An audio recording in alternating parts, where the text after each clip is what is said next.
Programang ito ay rated SPG. Striktong patnubay at gabay ng magulang ang kailangan. Maaaring may masiselang tema, lengguwahe, karahasan, sexual, horror o droga na hindi angkop sa mga bata.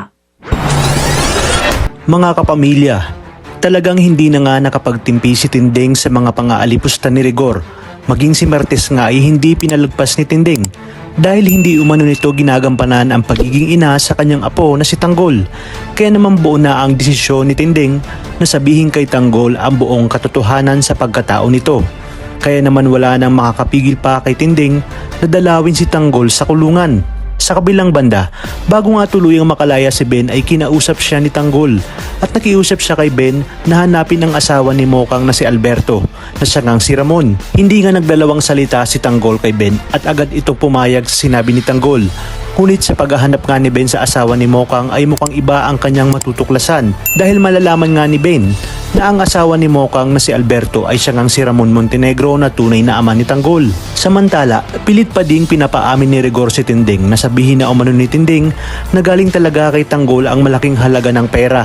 Ngunit hindi nga sinabi ni Tinding na si Tanggol ang nag-iwan ng pera dahil kahit si Tinding mismo ay hindi naman talaga niya nakita kung si Tanggol ba talaga ang nag-iwan ng pera.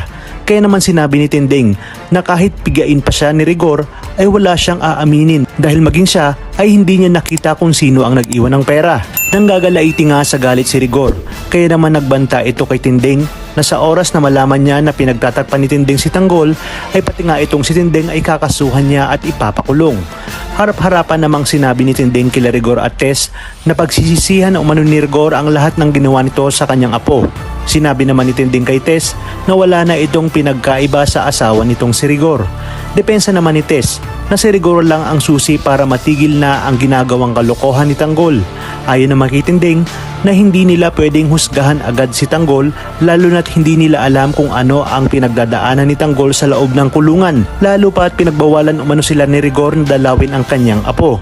Sinabi pa ni Tinding na kung hindi kaya ni Marites na pigilan si Rigor sa ginagawa nito kay Tanggol ay mapipilitan si Tinding na hanapin ang tunay na pamilya ni Tanggol upang humingi ng tulong, na siya nga ang ikinabigla ni Marites.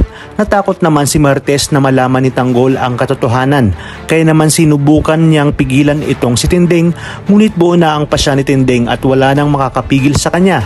Katwiran nga ni Tinding na sa mga ginagawa nila kay Tanggol ay hindi na siya makakapayag dahil awang-awa na umano siya sa kanyang apo at wala umanong sapat na dahilan para ilihim pa kay Tanggol ang buong pagkatao nito.